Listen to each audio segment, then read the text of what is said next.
Get ready with me while I tell you all about my failed induction and emergency C-section. So if y'all have been following my pregnancy journey, you know that I did have to get induced with my son at 41 weeks. My induction process was supposed to be taking 2 rounds of Cytotec. So I did start that process. However, I only got 1 dose. When my husband and I went in to get my 2nd dose of Cytotec, my baby had a D-cell. So on the 2nd day when my baby had that D-cell, they decided to admit me and I did not get that 2nd dose. Now, when I did get admitted that Friday, they started an aggressive induction process.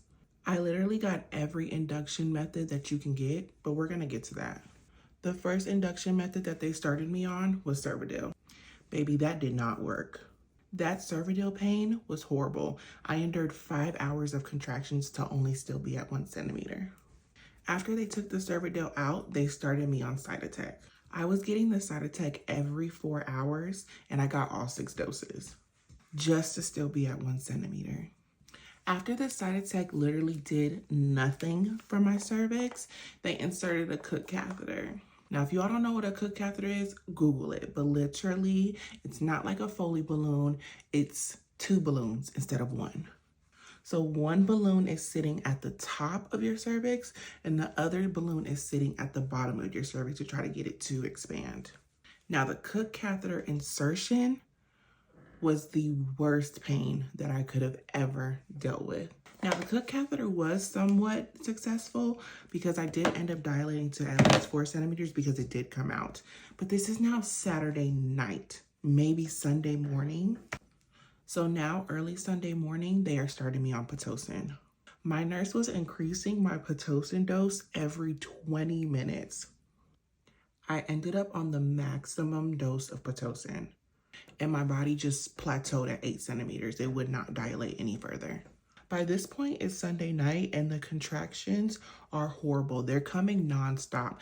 They warned me about the Pitocin contractions, but when they say you literally get no break in between the contractions, they mean it. I was contracting constantly.